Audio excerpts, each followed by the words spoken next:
नमस्कार साथियों, स्वागत है आप सभी का एक बार फिर से मेरे चैनल द बुद्धा ब्रेन में। मित्रों, जैसा कि आप सभी जानते हैं, जो शीर्षक लेकर मैं आपके सामने प्रस्तुत हुआ हूँ, उस शीर्षक को मैंने लिया है भगवान बुद्ध और उनका धम्म ग्रंथ से। पिछले वीडियो में हमने देखा कि किस प्रकार कुशीनगर में भगवान बुद्ध ने महापरिनिर्वाण को प्राप्त किया।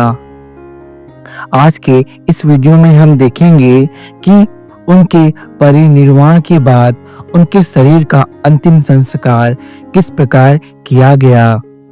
तो वीडियो में अंत तक बने रहिए और यदि ये वीडियो आपको पसंद आए तो वीडियो को लाइक और शेयर अवश्य करिएगा।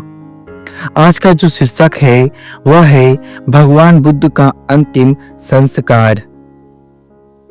जब वैशाख पूर्णिमा के दिन कुशीनगर में 2 साल वृक्षों के मध्य तथागत बुद्ध ने महापरिनिर्वाण को प्राप्त किया, उस समय पूरा ब्रह्मांड, पूरा संसार और पूरे मानवता दुख में डूब गई।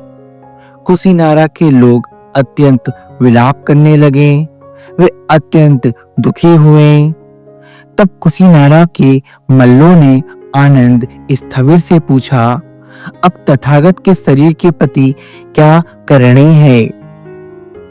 आनंद स्थविर का उत्तर था, जैसे लोग राजाओं के राजा, महाराजाओं के महाराज की दाह क्रिया करते हैं, वैसे ही तथागत की दाह क्रिया होनी चाहिए। और राजाओं के राजा के मित्र शरीर के प्रति क्या करनी होता है? मल्लों ने आनंद से पूछा। आनंद स्थविर ने उत्तर दिया, महाराजों की देह को एक नए कपड़े से लपेटा जाता है, फिर रुई उनसे लपेटा जाता है, फिर दूसरे नए कपड़े से लपेटा जाता है और यह क्रम तब तक जारी रहता है जब तक वह एक के बाद एक दूसरे करीब 500 बार उस कपड़े से न लपेट दिया जाए। तब वे शरीर को एक लोहे की भरी तेलची कढ़ाई में रखते हैं। उसके बाद उसे एक वैसे ही दूसरे लोहे के ढक्कन से ढक देते हैं।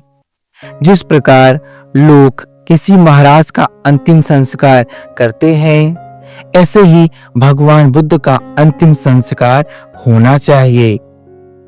मल्ल बोले, ऐसा ही होगा। तब मल्लों ने कहा, आज तथागत के शरीर की देह त्याग क्रिया करने के लिए बहुत विलंब हो गया है, अब हम इसे कल करेंगे। तब कुशीनारा के मल्लों ने अपने आदमियों को आज्ञा दी, तथागत की अंत्येष्टि की तैयारी करो, सुगंधियों, फूलों तथा कुशीनारे के बाजे बजाने वालों का संग्रह करो। लेकिन तथागत के शरीर के प्रति आदर, सत्कार, गौरव प्रदर्शित करते हुए तथा उसकी पूजा करते हुए मित्रों द्वारा, गीतों द्वारा, बाजों द्वारा, फूल मालाओं द्वारा और सुगंधियों द्वारा तथा कपड़े के चंदवे बनाते हुए और उन पर लटकाने के लिए फूलों की मालाएं गूंथते हुए उन्होंने दूसरा दिन भी गुजार दिया। इसी प्रकार तीसरा दिन, चौथा दिन, 5वां दिन और 6ठा दिन भी बीत गया। जब 7वां दिन आया, तब 7वें दिन कुशीनारा के मल्लों ने सोचा, आज हम तथागत के शरीर को ले चले, आज ही हम उनकी अंत्येष्टि कर लेंगे। तद अनुसार मल्लों के 8 मुखियों ने सिर से स्नान किया, नए वस्त्र पहने ताकि वे तथागत की अर्थी को कंधा दे सके। वे तथागत को मुकुट बंधन स्नान पर ले गए, जहां नगर के पूर्व और मल्लों का चैत्य था।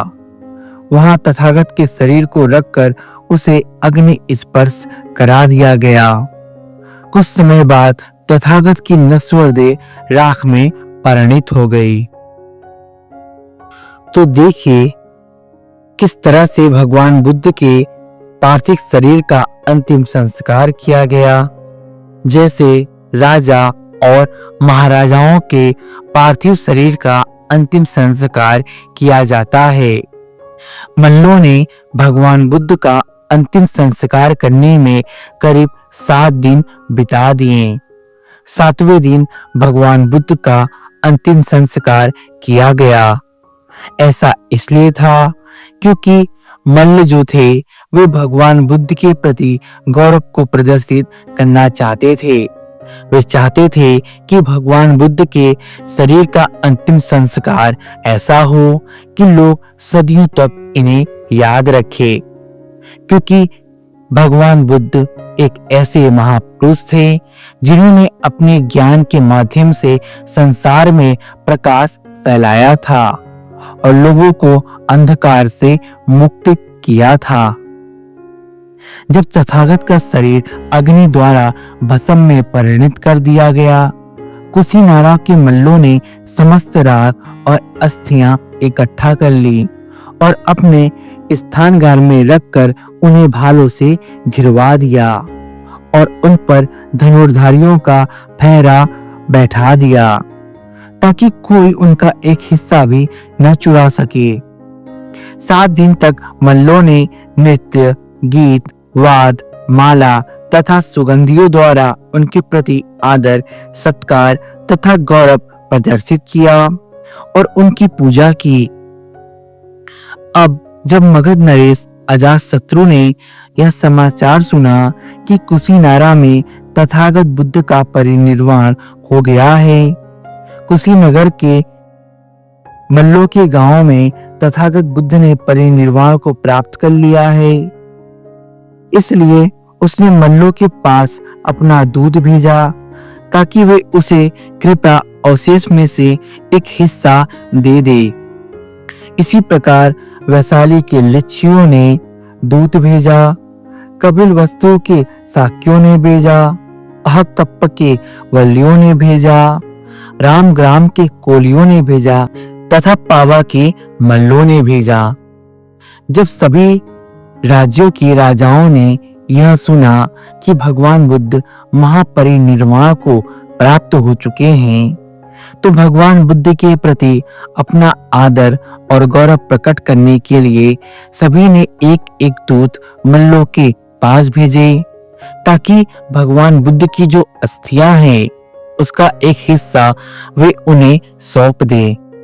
जब कुशीनारा के मल्लों ने इतनी मांगों की बात सुनी तो वे बोले, हमारी सीमा में तथागत का परिनिर्वाण हुआ है, हम किसी को हिस्सा नहीं देंगे, इस पर केवल हमारा अधिकार है। मल्लों की इस बात को लेके सभी राजाओं के बीच आपस में बड़ा विवाद खड़ा हो गया। लोग भगवान बुद्ध की अस्थियों को प्राप्त करने के लिए युद्ध करने तक को तैयार हो गए। सभी राजाओं के बीच मनमुटाव हो गया और सभी भगवान बुद्ध की अस्थियों को प्राप्त करने के लिए युद्ध करने के लिए तैयारी कर रहे थे। लेकिन ऐसे में ही एक द्रोण नाम का ब्राह्मण था। परिस्थिति को बिगड़ते देखकर द्रोण नाम के एक ब्राह्मण ने मध्यस्थता की। बोला, आप सभी कृपया मेरे शब्द को एक बार ध्यान से सुन ले। तब द्रोण ब्राह्मण बोला, तथागत ने शांति और सहनशीलता की शिक्षा दी है। यह उचित नहीं है कि उन्हीं तथागत की अस्थियों के लिए जो प्राणियों में सर्वश्रेष्ठ थे झगड़ा हो, कलह हो, लड़ाई हो। हम सब सहमत होकर अस्थियों को 8 बराबर हिस्सों में बांट दें और हर जनपद पर उन पर स्तूप बनवाएं ताकि हर जनपद में उनकी पूजा हो सके। कुशीनारा के मल्ल सहमत हो गए। वे बोले, ब्राह्मण, तब तुम ही इन अस्थियों को 7 बराबर हिस्सों में बांट दो। तब द्रोण ब्राह्मण ने तथागत के अवशेषों के 8 बराबर हिस्से कर दिए। बंटवारा कर चुकने पर उसने कहा कि मुझे यह बर्तन मिल जाए तो मैं इस पर एक स्तूप बनवाऊंगा। सबने मिलकर ब्राह्मण को बर्तन देना स्वीकार किया। इस प्रकार तथागत की अस्थियों के हिस्से हो गए और जिस झगड़े का अंदेशा था वह भी शांति से निपट गया। तो देखिए, द्रोण ब्राह्मण ने उन अस्थियों के 8 हिस्से कर दिए और सभी को अस्थियों का एक हिस्सा दे दिया ताकि सभी राजा अपने जनपद में उस अस्थि के ऊपर भगवान बुद्ध के स्तूप का निर्माण कर सके और भगवान बुद्ध की पूजा कर सके।